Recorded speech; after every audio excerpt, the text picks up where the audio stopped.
Hey everybody, before we get to the episode, we just want to share some exciting news with you. We have our very first sponsor. Yes, with Salty Mind, a local company from Austria and also friends, we found a really, really cool sponsor and their product is amazing. What is their product, Wolfgang? For a couple of years now, we have been using reusable water bottles.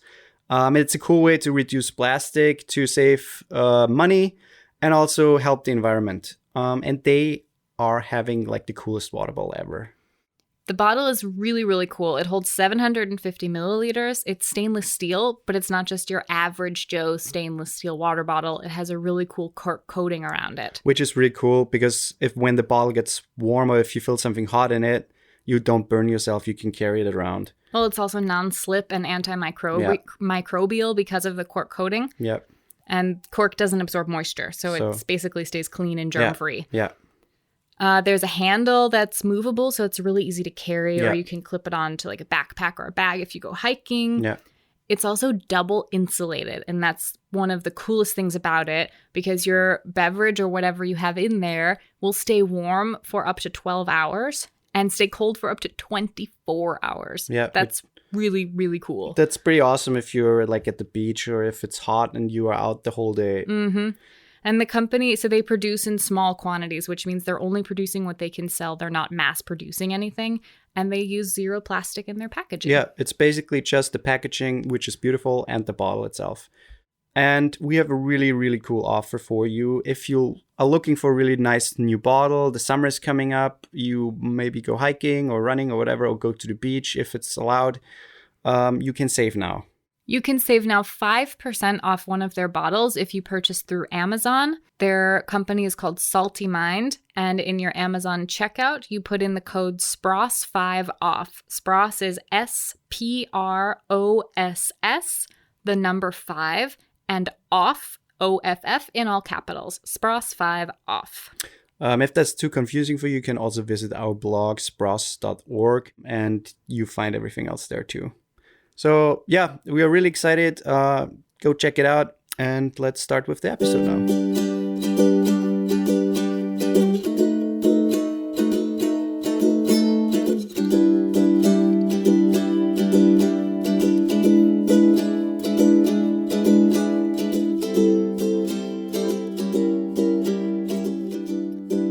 Hello everybody, and welcome back to another episode of Translating Love. I'm Danielle. And I'm Wolfgang, or Wolfie. Or Danny. Or John. Or Marjorie. John Hancock. The biggest Hancock. John Foot Penis. It's Hancock now. Okay. We're back with another episode. And first of all, we want to thank all of you who are still listening, who are new, welcome, welcome, and who are like listening from the beginning or just like searching for specific topics, and also for all the people who share the podcast, who send it to friends or families or whatever, for those of you who send us feedback and tell us how you relate to certain episodes. It really means a lot to us. That's really nice. And we're just sitting here and talking about stupid stuff that is important to us, which makes it not stupid. Stuff. And and this episode in particular, we try again this time because we get frustrated. I get frustrated, and I think that's a good thing because when that happens, I think the topic is controversial or steams up something. Well, I think it also means that the topic is important enough to talk about if we get frustrated by it.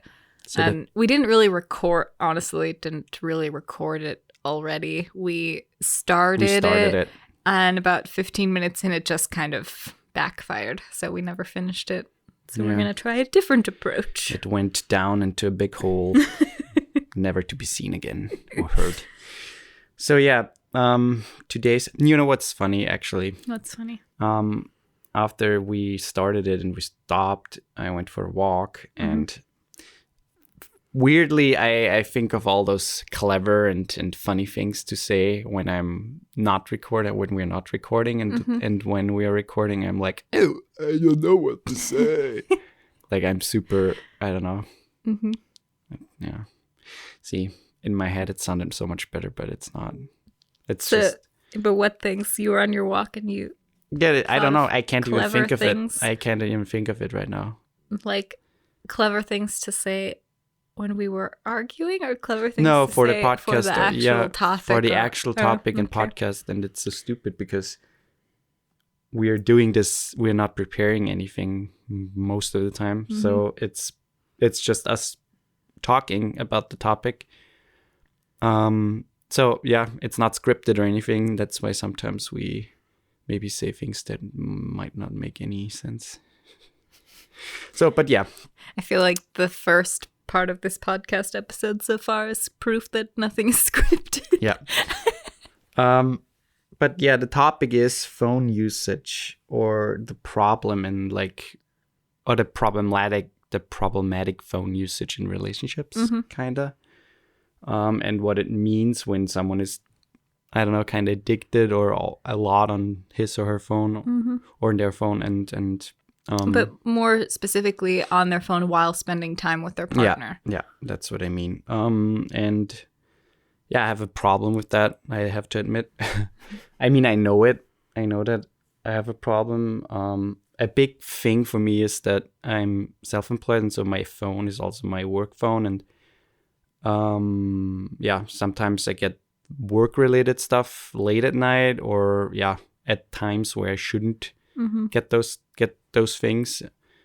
And yeah, it makes it hard. But I also don't want to get a second phone just for work, because then I have two phones, and that's not really the way I want to do it.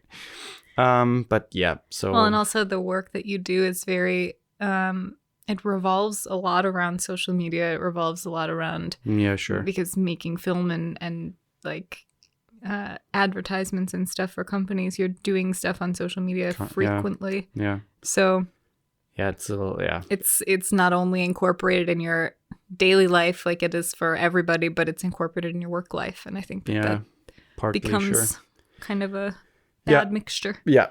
So yeah, I am on my phone a lot. And you chose the topic because you were annoyed with that. You want to basically tell me stop using your phone that much? Well, I mean, I do I'm vocal about it when it bothers me, but it doesn't bother me all the time because I do it too. It's not like I don't ever do that when we're spending time together. But I think the thing that bothers me most is when we're having a conversation and Like you pull your today. phone out, like today, where we're having a conversation about something, and it doesn't have to be something like today, which I won't go into huge detail about, but essentially it's a good example. So this morning I had told him I'm going through like a health thing right now and everything's okay, but I'm a little freaked about it, and it's scary. And I got some more information this morning, which kind of helped put my mind a little bit more at ease than it was before. And so I was basically telling him about it, and he was on his phone I think the majority of the time I was talking about it.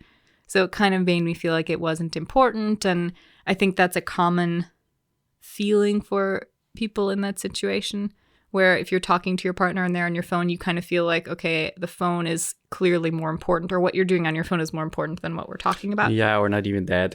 I mean, the phone in that sense is sure the go-to thing. But if you think about if I would do something else unrelated to a phone, if I would not even quickly stop, I don't know, doing, I don't know, work on the laptop or reading a book or listening to music to give my attention to you. So yeah, it's totally, yeah, I can totally relate to that, and I understand it. But yeah, that's the problem, I think, with being on your phone or having like a phone problem, so to say, because most of the time you don't even notice that, and you scroll through, I don't know, mindlessly through an social media app, or I don't know, you check your email, or someone just texted you something, and that can't wait, even though it can. I mean, I even sometimes find myself going into a messaging app where I don't even have any new messages, but sometimes I just go into the app and like think, okay, maybe I want to text somebody if I go in here. You know, it's like a weird. No, sure. I mean, everyone does that. It's kind of like I'm not really thinking about, oh, I want to text this person. And then I go into the app. It's more I go into the app and think maybe I want to text somebody. Yeah. It's kind of a weird, I think everybody kind of has that. Or just mindlessly scrolling through news feeds. And I think that's something that's pretty common today. And that's kind of a problem because if you think that phones are here to connect more and to be there for social connection. And right now with the pandemic happening, I think that's nice and fine to have. But especially when you're, I don't know, with your partner or to do stuff or spend time or watch a movie, then the phone should not be there. Kinda. And we both with that, I mean, I think that's the difference between our phone usage, because I think I also am on it too much, but I think I'm just more aware of it. And so when I get to a point where I'm like, okay, I don't really need to be on it right now, then I tend to try to put it away. But I think our difference is that for me, it's more like I'm able to recognize more the situations where this should be gone. Like if you're talking to me about something, I'm not going to pull my phone out and start looking at it because I want to give you my attention because you're talking to me. No, totally. But if we're watching a movie or something, that's where I'm also not super great at it. I mean, I think I'm good at it, but there are times where, you know, like you had mentioned to me the last time or yesterday when we started recording that you notice when I'm like anxious, I'm on my phone more. Yeah. And that's totally true. And I kind of didn't even realize that until you said it yesterday. Yeah. I mean, I think that's a common thing. And especially, I don't know, when you're depressed or have other mental stuff going on, you tend to just be mindlessly scrolling more and more, even though it's kind of backfiring most of the time because you feel either shitty because comparing to all those happy things that are happening on Instagram or those cool people who have who don't have any problems, at least from their Instagram feed, from the outside, even though everything is going through shit. And yeah, I think that's something everyone should kind of notice. If there's something going on, if you feel down, if you have anxiety or whatever, then just maybe cut back on especially social media, because also the algorithm shows you stuff that you might not want to see at the point, because you Google something or whatever, you know, all of that stuff is connected and follows. So yeah, I mean, it was with I can just say how it was with my health anxiety stuff. And I just saw cancer stuff everywhere. Like that kid died of cancer, and it was horrible. And it doesn't help at all. Yeah. But you read an interesting article where they introduced the term technoference, and I kind of like that term. Me too. But what is it exactly? I mean, it's basically, obviously, it's a play on the word interference. And technology and interference. And so it's essentially how it affects the relationship when one or both sides are using their phones or whatever it might be. It might not be a phone, it could be gaming, or it could be, you know, whatever it is. Technology. Where they refer to it as like a culprit. And it can actually impact the mental health of your partner. And it's not to say, and they say this in the article, it doesn't say that it happens, you know, from one day to the next that this person can become depressed. But they basically say a good example, why does a person's phone use have such an impact on the mental health of their partner? After all, cars are also sources of conflict, as many couples tend to become tense and argue when driving about direction, speeding, music choice, etc. But they generally don't lead the person in the passenger seat to getting depressed. Yeah. And what happens is when someone's on their phone and not giving you their attention, you feel neglected. It feels like neglect, and it feels like you're being shunned or rejected. And that hurts. Rejection hurts. Yeah. And in any form. And if that happens on multiple occasions, often, through the course of several months, years, whatever. I mean, sure, at some Exactly. point you develop something, and either it's a big conflict that is, okay, you have clearly a problem and I can't deal with this anymore and I'm going to break up with you, or you are more the feel person where you feel it heavier and you take that more to heart, even though the person clearly has the problem, and you get depressed or you develop some sort of mental health problem. Sure. And this explains it, I think, really well, where they say rejections, even small ones, tend to be extremely painful as your brain responds to them the same way it does to physical pain. Yeah. And even mini rejections, such as a partner turning on the phone in the middle of a conversation, can elicit the common reactions that rejections cause. For example, hurt feelings, a drop in mood and self-esteem, a surge of anger and resentment. And over time, these wounds can fester and increase conflict, lower relationship satisfaction, and lead to a drop in life satisfaction and increase in symptoms of depression. So it's it's a snowball effect where it doesn't happen immediately. But if those things continue to go that way and the partners don't talk about it and try to find a solution there, it just festers into this big thing where you can then feel super rejected by your partner. I mean, that totally makes sense. I think it's just super necessary to be aware of it, because nobody wants to be addicted to something, obviously. But phone addiction is a pretty big thing nowadays. And if you look, just go out, go to a bus station, go to people who were meeting somewhere like at a park or at like a playground, and look how many people are actually on their phone, and it's a lot. Or if you go out to dinner, I mean, that bothers me, watching other tables where there's like a family sitting together and every single one of them's on their phone. And it's like, why can't you just enjoy or even, the time I think together? the saddest thing is if there's a couple and one is on their phone, and I mean, I have been in that place, but one is on their phone, the other person just looks into like a void, and like that's a good example, because that's exactly one of those times, because I think I have like a balance between what things bother me and what things don't, because it's not all the time that phone usage when we're spending time together bothers me, but in that sense it's one of them, where if we're out to eat together, like not at home and out to eat, I mean, I don't like it at home either when we're eating, but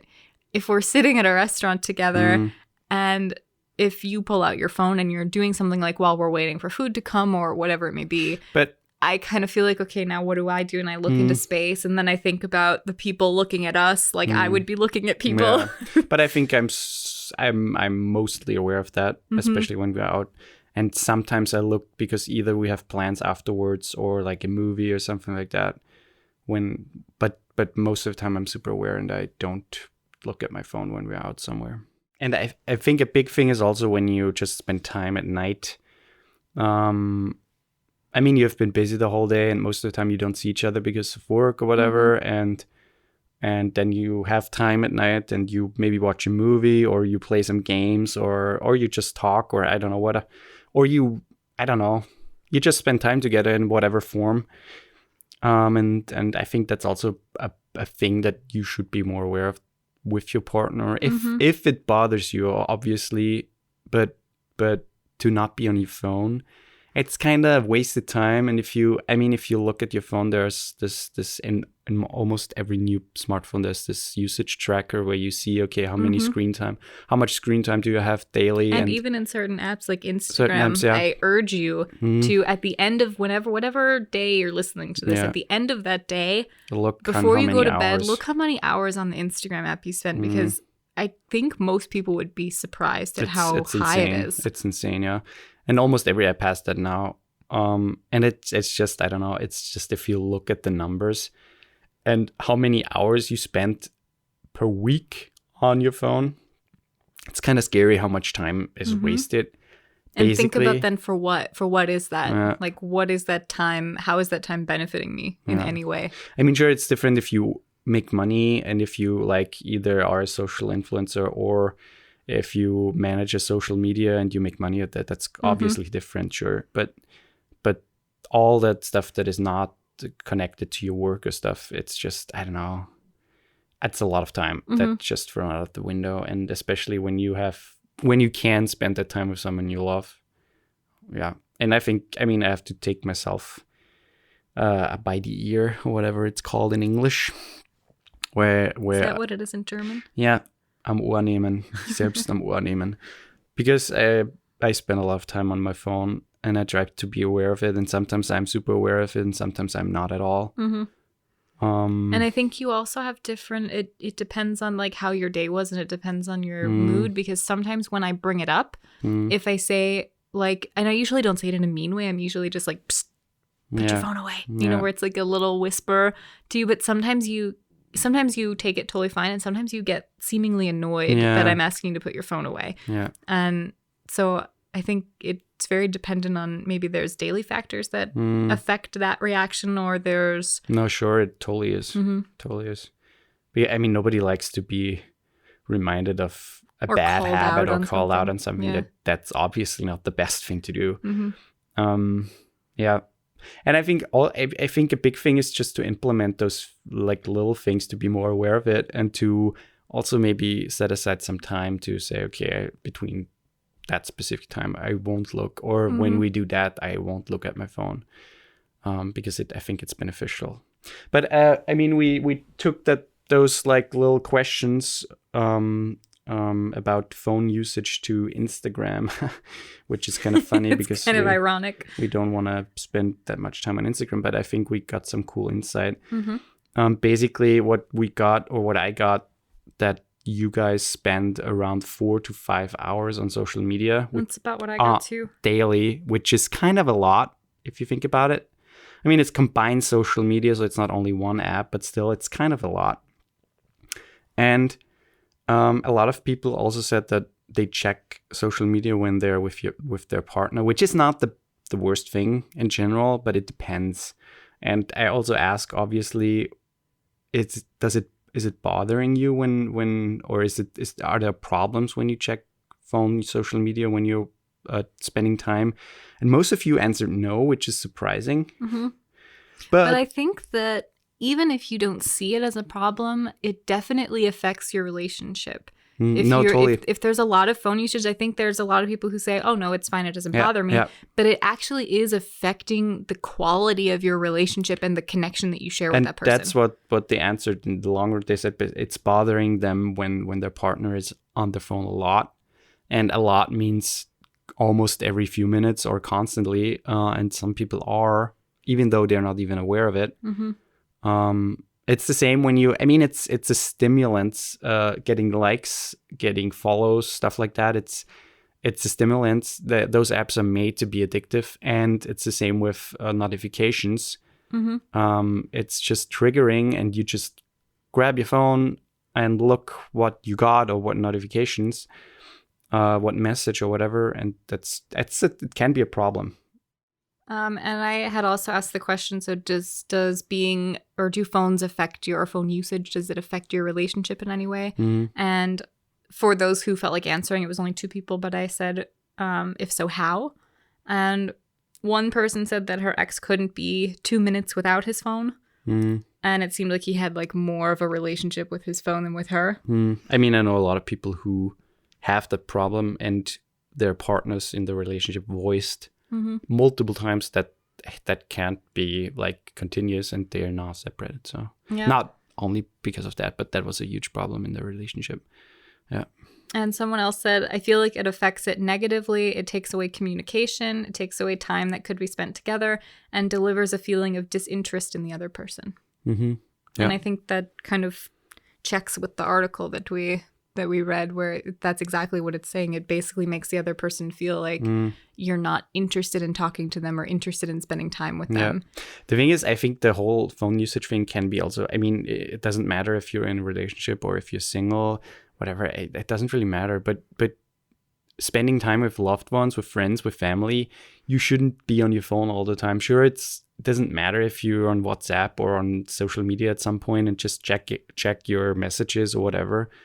But if it's constantly, you just waste so much time, and you don't actually do what you're doing at this moment. And I think that's also a big problem nowadays with the attention span of people, because people, and that's a fact, if you look at studies today, that people have not the biggest attention span anymore. And a lot of people can't focus for more than a few minutes anymore because of phones, because it's so disruptive and it's so it takes you out of everything that you do at this moment. And you just, even if it's just for a few seconds, you just look at your phone again. It's just, yeah, I don't know. A lot of people, which I kind of like, a lot of people introduce like phone-free days or like offline days, where they just basically say, okay, I'm 24 hours and I'm going to turn off my phone completely, or every app that uses internet, I'm offline completely, in the sense that I'm not in any app. I'm not wasting time or screen time on any app, which I kind of like. It's a drastic thing apparently nowadays. I mean, obviously kind of, but it's at the same time, if you think back 10, 15 years, that's just how it was. Yeah, I mean, all we did was we were able to call each other. We grew up in a time, it makes us sound old, but we grew up in a time before texting was even really a thing. I mean, before cell phones were really that big. I mean, I remember they had those really massive cell phones in the 90s. Yeah. But before like the small cell phones came in, there was no texting. No. There was no, it was just you call somebody or you show up at their house and see if they have time to hang out. Which was so funny if you think about it. You went to their house, rang the doorbell, and just looked if they were home and if they have time to do something. Yeah. Now we hear the doorbell and we're like, I don't want to go to the door. Right. I don't want to answer so weird. it. And also you don't do that. You just, most of the time you just don't go to someone's house and like see if they're there. Yeah. You text them first or you call them first and say, hey, I'm around somewhere, or hey, do you have time? I'm like in the neighborhood. I feel like it used to be like the doorbell would ring and you would get so excited and you'd be like, oh, who's here? I can't wait to see who's here. I mean, people still yeah, but get now excited it's because like of the mailman. But now that's if you're expecting something Yeah. though. Now it's like if the doorbell rings, a lot of time if we're in the same room, we'll look at each other and be like, who is that? Like who the fuck is here? I'm not expecting a package. No one called. Yeah, or like even like, weird. I don't want to fucking answer the door. No. Or who the fuck is that? Yeah, that's true. It's kind of sad. It is kind of sad. Because all the smartphones and the social media did is kind of take away the social factor of that. It's supposed to like bring us closer together to be able to talk more to people who you don't get to see as ironically, often. Ironically, it does now. Or now, because in the quarantine time, it definitely did. But yeah. But otherwise, I feel like it's disconnecting us more than it's connecting us. But yeah, in the long run, I think we also want to give you some tips what you can do if that's a problem. And what we want to do, because we also want to start being more aware. I mean, I asked you guys on Instagram what you think, what you can do or what you do actively to avoid being on your phone. And one friend answered, just leave the phone at home if you don't need to bring it, if there's no emergency, or just have one phone for emergency and just leave the other phone, or put it on silent and don't look at it, or just like put it on silent and flip it around and just leave it on the table. Another fun way to do that, and that works most of the time with friends, is just to stack phones and leave them on the table when you're out. And if someone takes one off the stack, then they have to pay like a round of drinks or something like that. That always works too, if you have people who are on their phone constantly. Yeah. I think something that's also could be maybe helpful is to set, like if you're in a relationship with somebody, to set boundaries of times. So like between this time and this time, or like as soon as we're in bed, phones are like phones don't come in bed with us, or between this time and this time, like between 7 p.m. and the time we go to sleep, phones are away, if that's the time that you typically have together. I mean, even basically banning phones from the bedroom is a big thing, because then you're not drawn to it, and that's not the first thing you do when you wake up. Yeah. You have to actually get out of bed. Right. And that's also critical, I think, especially when you have mental health problems. You shouldn't be checking your fucking social media in the morning. Just get up. Or right before sleep. It disturbs your sleep. Yeah. So that's also something, just put it in a different room or in the bathroom where you go typically first when you get up. Just put it there, or in the kitchen, somewhere where you can reach it, but it's not in the bedroom necessarily. Yeah. I also thought about earlier today, I thought it would be maybe a fun way to experiment with it if we came up with like a code word where we both know this word, and when one person is starting to feel bothered by the other person's phone usage, you just say the code word instead of saying, hey, get off your phone, or hey, Sure. because then it doesn't feel so direct. Maybe it just feels kind of like a fun little whatever the word is. So maybe we can think of a code word. Yeah. No, totally. Yeah, I think in the long run, it's a thing of addressing it the right way. Like if you feel bothered by it, or if you feel like, okay, I have a problem, then maybe address it and talk about it, and then set boundaries and just work it out. But also set reasonable boundaries, because sure. and that's with everything. But I also think there are exceptions to it. So it's not always going to be between this time and this time. It's always going to be off. And for me, the best example I can think of is that because I live in Austria and my family is in the US, we have a 7-hour time difference between us. And so typically the only time I can talk to them is at night because of the time difference. So my morning time, they're all still asleep. Yeah. And so when it comes to like late afternoon, that's when they have time. For me, late afternoon, early evening, that's when they have time to chat. And so sometimes we're watching a movie and my mom texts me and I'm like, oh, I really want to talk to my mom. So we text throughout the movie. But so I think there are exceptions to all of the rules that you make. Obviously. I think the most important thing is being aware of it and being open about it and being understand of your partner's needs or desires or just the things that affect them. It's also, I don't know, it also feels, I don't know, somehow freeing and somehow nice to not be reachable at any point. If you think of being somewhere remotely where you don't have any cell phone access, or you are in a different country and you don't have Wi-Fi and you don't have a data plan there, so you're basically cut off. That's kind of nice. Yeah. And it's not necessary to be available all the time. Sure, it's nice to be reachable for emergencies, but to be honest, you just turn off data, even if it's just for half a day or for a day, and just enjoy it. I don't know. I think it's just, I don't know. It can be really liberating and nice. I think it's something that requires a lot of discipline too, which is also not good. Liberating, right? Liberating, yeah. Not deliberating, yeah. I didn't even catch it. Liberating, obviously. I think it also requires a lot of discipline to be able to say, I'm not going to be on my phone today, or even for a half of a day, because we're so used to, I mean, great example, this isn't to like call you up, it's just an example. When we went on our little trip, our weekend trip for our anniversary, we had both said we're going to like really diminish our phone usage for the weekend. And so except for texting people if they text us, or a phone call is okay if somebody calls us, but otherwise social media was just we're not going to do anything on social media for the entire weekend. And I think like within the first hour that we arrived there, you're on Snapchat like sending a snap, and when I called you out on it, you were like, no, it's just, this is the only time, it's just to say that we're here or something, or I'm just responding to a snap, I think is what it was. And but I think we do those things without realizing that we're doing them, because it's so habitual at this point. So, but that's what also I think it's good, because learning that discipline, any type of discipline, is good for the brain, it's good for the soul. So I think being able to do that, to just start with like, I'm gonna go a half a day without being on social media. And I mean, that's a challenge. Just do it. Try it out. I think with that note, we are going to end this episode. Thanks to everyone again for listening. Please subscribe if you can. Just follow the podcast or put it into your favorites. If you can rate it, please rate it. It would help us a lot. And again, please share it if you can, if you want to, if you like it. And as a reminder, on the Anchor website or app, wherever you're using Anchor, if you're using Anchor, or if you're not, you can send us a little voice message, ask us a question, or just give us some feedback, whatever you want to do. And we can play it on our podcast and respond. Respond to it. Exactly. So it's kind of fun. Yeah.